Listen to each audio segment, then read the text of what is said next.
Hi friends, எல்லோருக்கும் வணக்கம். எல்லோரும் எப்படி இருக்கீங்க? நல்லா இருக்கீங்களா? இன்றைக்கி இந்த கதையோட அடுத்த பகுதி தான் பார்க்க போகிறோம். அதுக்கு முன்னாடி நீங்கள் செய்ய வேண்டிய விஷயம் என்ன அப்படின்னு கேட்டிங்கன்னா, மறக்காமல் நம்ம இந்த சேனலை சப்ஸ்கிரைப் பண்ணிக்கோங்க. கீழே இருக்க பெல் பட்டனையும் கிளிக் பண்ணுங்கள்.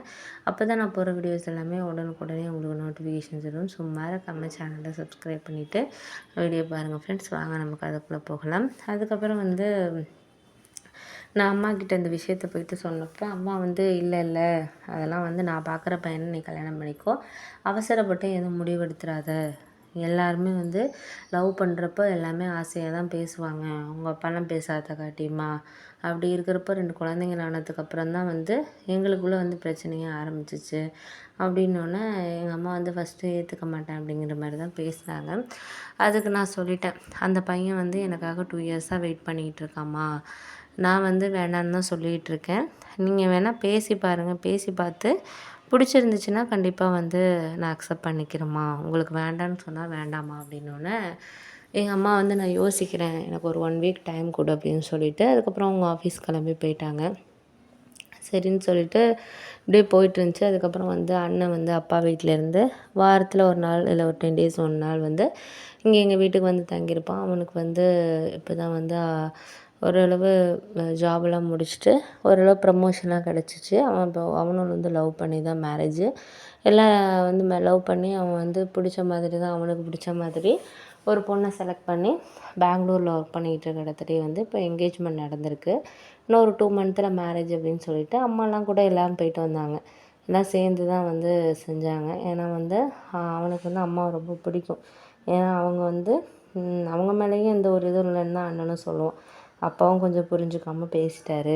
அதனால தான் 2 பேரில் யாராச்சும் ஒருத்தர் விட்டு கொடுத்தா தான் சரியாக இருக்கும் அப்படிங்கிற மாதிரி சொன்னோன்னே, சரி ஓகே அப்படின்னு சொல்லிவிட்டு அண்ணன் அப்போ தான் வந்திருந்தான். சரி இந்த அண்ணன்ட்ட அந்த விஷயத்த சொல்லுவோமா வேண்டாமான்னு யோசிச்சுட்டு இருந்தேன். ஆனால் சரி சொல்லுவோம் அப்படின்னு சொல்லிட்டு சொன்னேன்.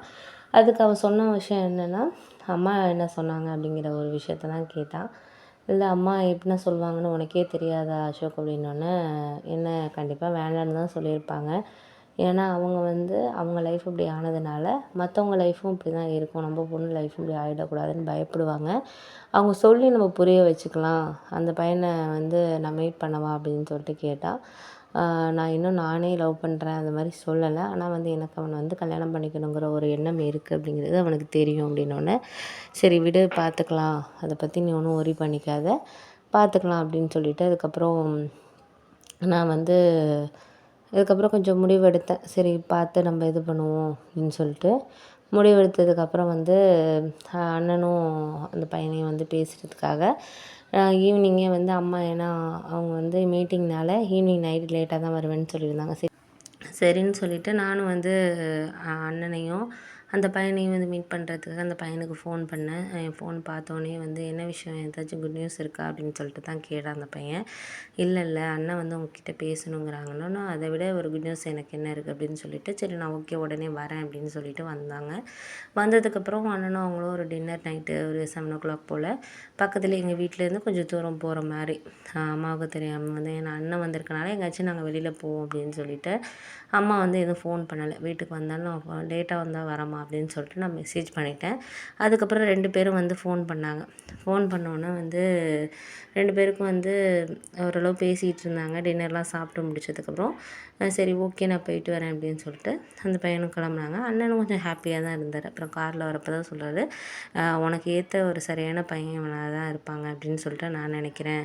ஏன்னா ஃபேமிலியும் பற்றி விசாரித்தேன், நல்ல டைப்பாக தான் இருக்காங்க. அப்பா அம்மா அதுக்கப்புறம் தங்கச்சியை மேரேஜ் பண்ணி கொடுத்துட்டாங்க. இவனும் தான் நல்ல சேல்ரி வாங்குகிறான், வீடு எல்லாமே இருக்குது, நல்லா செட்டில்டான ஃபேமிலி தான். அதனால் பிரச்சனைன்னு ஒன்றும் கிடையாது. அவனும் மேரேஜ் ஆனால் ஃப்ளாட் இஎம்ஐயில் வாங்க போகிறேன். ஏன்னா அப்பா அம்மா அங்கே இருக்கிறதுனால இங்கேருந்து இங்கே ட்ராவல் பண்ணுறது கஷ்டமாக இருக்கும். நானும் ரேகாவும் ஒர்க் பண்ணான் அப்படின்னு சொல்லிட்டு அதெல்லாம் யோசிக்கிறான் அந்த பையன். கண்டிப்பாக அவன் நல்லா உன்னை பார்த்துக்குவான். நானும் நம்ம ஃபேமிலி விஷயம் எல்லாத்தையுமே சொன்னேன் அப்படின்னதுக்கு, எனக்கு எல்லா விஷயமுமே தெரியும், நிறைய பிரிஞ்சிருக்கிறது எல்லா விஷயமும் தெரியும் அப்படின்னோடனே, எல்லா விஷயமும் தெரிஞ்சு ஒரு பையன் நம்ம அக்செப்ட் பண்ணுறான்னா கண்டிப்பாக நல்ல பையனாக தான் இருப்பான். நல்ல ஒரு லைஃபு அவன் உனக்கு நமக்கு கொடுப்பான் அப்படிங்கிறத நான் நினைக்கிறேம்மா அப்படின்னு சொல்லிட்டு அண்ணன் சொன்னார். அம்மா இப்போ மட்டும் சொன்னாங்கன்னா அது கரெக்டாக இருந்துச்சுனாலே போதும். அம்மாவை நம்ம கன்வின்ஸ் பண்ணிட்டோம்னா ஒரு விஷயமும் நம்மளுக்கு இதில் பிரச்சனை இல்லை, பார்த்துக்கலாமா அப்படின்னு சொல்லிட்டு சொன்னாங்க.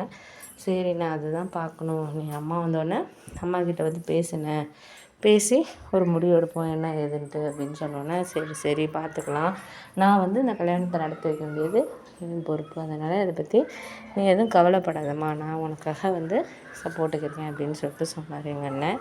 சரி ஓகே.